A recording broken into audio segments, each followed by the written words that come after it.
So you graduated, and what was your first job? Well, I had an internship at Jackson Free Press in Jackson, Mississippi, and I did a whole summer of writing about the music there. First thing I did was day one, I interviewed Bob Moses, interviewed him, and then interviewed Byron De La Beckwith Jr. So his father was the man who was convicted of killing Medgar Evers. That was the first day on the job. How did they treat you as a young rookie reporter? Did they know, or did it go smoothly?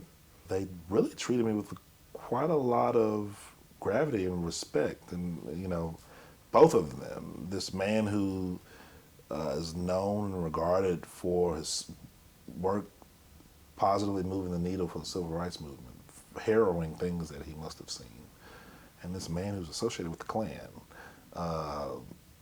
They both were very cordial and very, mean. And this is in the same room, actually. This was there was a large assembly at the Capitol building, and they were both there. Just surreal for me, and I thought, okay, this is what my summer's about to be. So that was the first summer internship I had, and then the next summer, right after I graduated, I was interning at the Commercial Appeal, which is where I met you. And so I got Was I a good role model? You absolutely were. You and Mark Richards and Chris Harrington worked less consistently with him, but someone like Jeff Calkins, Tom Bailey, Jacynthia Jones.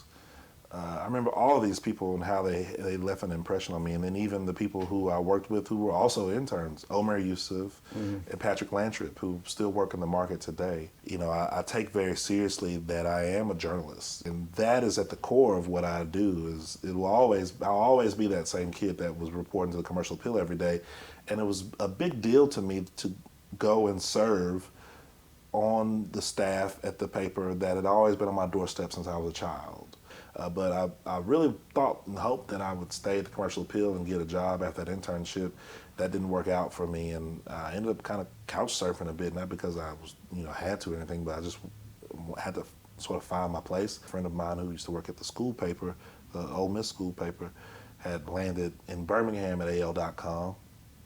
But he asked his manager if there could be a place that I could work, and so they started to recruit me to go work in the newsroom in Mobile, which was the Mobile Press Register, and that content fed up to the statewide news site. When did you know your writing was getting good? I don't know that I ever looked at my writing as not up to snuff.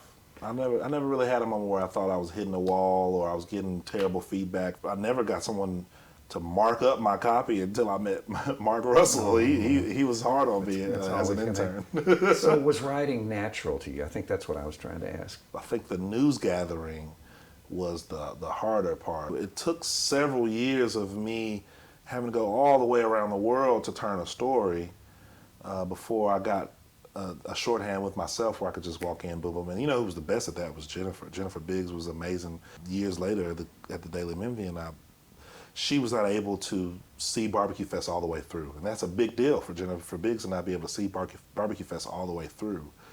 And she wanted to scoop the Commercial Appeal real bad. And she wanted to be able to trust me to do it, to file that story. And so she spent maybe 2 days giving me the lay of the land. And you also got to think about it. I'm a 25, 26, maybe year old black kid. So I wasn't an insider at Barbecue Fest, of all things. I didn't have a way into every tent. I didn't know every pitmaster. That was all a new thing for me. And for whatever reason, Jennifer was like, nope, you come on with me. And, I'm going to introduce you to this person. If you ever need anything, call him. He'll pick you up in a golf cart. He'll take you here, take you there. But I would watch her shorthand. And I'm thinking, man, I would be recording this person and getting everything down word for word. But she knew who she wanted to talk to, what to talk to them about, not to talk to them all day, get in, get out, taste a little bit, be done with it, and move on. And when I watched her, I was like, damn, I'm doing so much more than I really need to be doing. Her stories would be incredible. And so it was that sort of thing that I had to learn over years. And so to answer your original question, my first real job was in Mobile, Alabama, and definitely a fish out of water, going to the Gulf Coast, and I didn't really many people there, if anybody. I just had to hit the ground running day one. I think maybe the first person I met was Rick Hall Oh, wow. from Fame Recordings. And I said, I'm from Memphis. It's my first day on the job. And my cousin's Andrew Love. And he goes, that was my brother. I was like, okay, cool. Oh, I think I might be all right in Alabama. There's some connections I can make here. Well, so how long were you in Mobile? I was in Mobile for 3 years. 3 years. And my job sort of changed. I was in the newsroom as a general assignment reporter. It was really, I think the term was a public safety reporter. I was chasing ambulances and was sitting in courts. Within a year, they opened up music to me statewide, but they also opened up food to me. And I was like, well, I'm not a food writer. And I became sort of a co-host of a traveling food review. I did Alabama's Best Oyster House, Alabama's Best Steakhouse, Alabama's Best Meat and Three. And I started to put on some pounds, eating all those, reviewing them all through the state, on the road, all like, you get up early, have an early lunch, have a late lunch, and then have a dinner, probably all the same style of food. Well, so when you left, why'd you leave Mobile then? I'll put it to you this way. Every year I'd be paying attention to who was the 20 under 30 at Memphis Flyer. And I would see some of the people I'd be hearing about back at home, Marco Pave, Lawrence Matthews, Don Lifted. I was seeing people like C Major, or one of my best friends, CJ, go from being just we would goof off in the band room making music to becoming a part of Unapologetic and having, this really big impact on the city. And I was seeing a lot of black artists start to get together and start to build something. The collective, what we now know as Tone, was starting to form. I was seeing all this stuff starting to agitate and happen. Embrace Your Inner Memphis with Elso Tolson. All of these avenues where young black people were really starting to step up. My generation is starting to step up at home. And I'm over here and I'm doing a lot of influential work and I'm writing and I'm starting to tell stories about soul music. I'm making my way intellectually back home. But I wasn't there in the race, in the fight with the folks that, I was starting to learn about. And I had to really have a real conversation with myself and say, okay, if I want to be on that cover, Memphis Flyer 20 under 30, I got, 5 years? I'm going to get like 5 more shots at it maybe. But I really want to be able to say by the time I'm 30 that I've done enough that I deserve that. Not because I need it, but because I want to have that kind of impact on my community, on my city. I want to go home, and all the things that I've done here, I want to do it. I want to do it 4 times even better when I come home. And so I started just coming home. It's like I can file a story from anywhere. I started just coming home. I would be home, 6 weeks at a time, and then someone would ask to have a meeting. I say, oh, give me 2 days. And I'd drive there, I'd do that, and I'd stay there as long as I could stand it, a few days, and I'd be like, all right, peace, I'm going back to Memphis. And so I started having some conversations with people like Cynthia Ham, who had, started as a CEO of Bridges, taking over from Jim Boyd when I was, in college. And, I'd impressed upon her that I was serious about my work at Bridges, and I didn't know who I could ask for help with coming home. And she was one of the first people that sat me down. I was like, oh, gosh, I don't know. Sounds like you should be doing something with music and history here. She's like, I'm on the board of Beale Street Caravan, I can set up a meeting. So she did. And the executive director at the time was Kevin Cubbins. And I remember telling him, I feel like the Memphis rapper is the next evolution of the blues man. And I think that the stories that, the Robert Gordons and the Peter Goralnicks of the world have told about this region in soul and in blues and in rock and roll, it's my turn, my generation. Someone's gonna have to step up to have real access and real care and an intentionality about telling the truth about what's going on in hip hop, what has gone on in hip hop, and how the music has influenced our society. And I just remember him sort of leaning back and being like, dude, we gotta figure this out. You and I gotta work together some kind of way. And so he basically just offered me, a job. And so I went back with that on the table. And I told him, I don't think that's enough for me to feed myself and move myself back home. So if you can wait and see if I can figure something else out, I'm trying to get back home. And I've been hearing the Daily Memphian was coming, and I've been trying to get on their radar. And I've been bugging Chris Harrington to see if he could float my name. And so all the time that I was spending here, in between when I'm really supposed to be in Alabama, I would pop up to all the all the, hey, we're the Daily Memphian, we're about to come. You know, there was a lot of forums and pep rallies and, you know, things leading up to the launch. I would be at every one of them. And finally, they did reach out.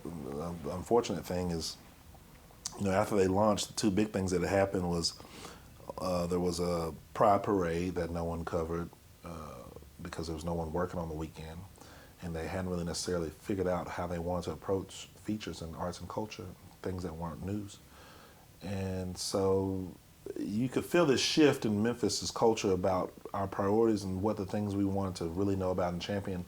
And the people whose voices had maybe necessarily not fit into traditional media and maybe had been failed by previous organizations, they wanted the Daily Memphian to step up and make a stand and say, okay, if we're going to do something new in Memphis media, this is what it is and this is how we're going to get to it. It's going to be immediate, it's going to be real, it's going to be online, it's going to be happening now. So that was the first thing that I think that they missed, that people gave them a lot of grief about, rightfully so. But I mean, they were new, they were figuring it out. But the second thing was the unfortunate killing of Phil Trineri. No one was there to follow that story from a Friday night into a Saturday morning and through the weekend. And it was like immediately after that, like, you know Memphis, you know this landscape. If you want to be here so bad, it's your time to step up, come home, and you're going to work the weekends. And so that's what I did. Wow. So they offered you the job? Yeah, so I took the Daily Memphian job full time, and I took Beale Street Caravan writer and co-host part time. Once I started to really get my feet under me, then things were going well, writing, and a sort of similar thing happened. You know, Eric Barnes, James Overstreet, they said, hey, we need you to cover news. If there's ever an opportunity for you to do some of this music stuff you've been talking about, then maybe. But the Beale Street Caravan was scratching that itch. Mm-hmm. But I was building sources as well, and people wanted ink, people wanted things written about them, so I eventually got them to relent. And Ron Maxey was a big part of helping me to transition into kind of creating an arts and culture desk. And Chris Harrington was doing a lot of stuff too. Chris Harrington does so much and a lot of stuff. So, and then they brought on Peggy Birch, who was really, I think, I will always say, really the first really true, great, hands-on mentor I had as a writer. There was no one in the newsroom in Alabama who really was interested in guiding my career. But Peggy Birch was the first person that really crafted and molded me and held me to task a lot of times consistently. You remember a story you did for Peggy that kind of sticks out?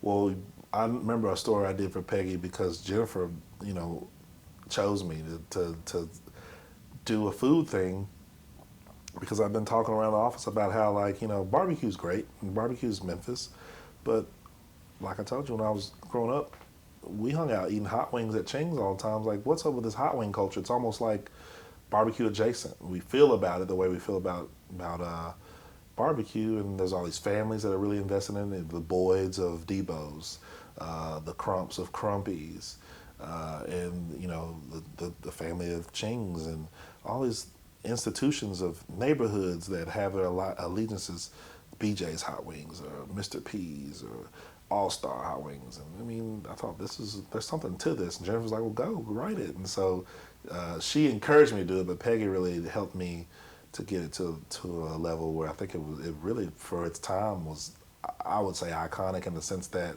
who else was writing food at that level from that direction other than Jennifer, and the fact that she would encourage me and make a way for me to do it. It stood out because I was a newcomer and I was given that level of confidence. Probably around November 2019, I started to hear that the Daily Memphian would help to reimagine what the University of Memphis' Jazz Lover radio station was. And I was in a couple conversations about that, and Eric Barnes sort of gave me a few updates, but it wasn't necessarily immediate and real to me until he asked me to write the Daily Memphian's announcement of that project. And so I asked Eric, and I was kind of hemming and hawing. He's like, dude, we knew you'd be good for that job, man. If you want to do it, you know, throw your name in the hat, and we'll talk through it and figure it out. And so the ball got rolling, and it took a couple months, and I kind of weaned myself out of the newsroom, which we weren't there physically anyway. We were sheltering in place, and started to work, just Robbie and I, really the two of us, to imagine what the station would be. We launched with about 70 DJs, and they needed all of our attention, and starting this brand and getting people familiar with it needed a lot of our attention, and just staying healthy and staying engaged and continuing to grow as a human, as a person, you know what I mean, as a young man. I guess I will mention I did get on the Memphis Yeah, that's what we flyer, haven't 20 talked under about. 30. What did that feel like, getting that Oh, I honor? mean, I thought that it would take a long body of work for me to get home. I was like, I gotta give myself at least like 5 years to get home and start doing the things that could be acknowledged. And so doing it with like 4 more years to spare, it gave me some comfort. Like, okay, well, I'm on the right track. It was very exciting as far as that period of time, being able to have my hands in so much at such a young age, and really get some feedback about how to become a man. I mean, that I bring up age because we're talking about the 20 under 30. You know, you're a young person and you're really starting to really figure out your role in community and how it is important, but also what community's role will be to you and how you grow, you know, fiscally, personally, spiritually, you know, in relationships, socially, you know. So all that mattered at that time. It was crucial. What is the music project of your own that you're doing?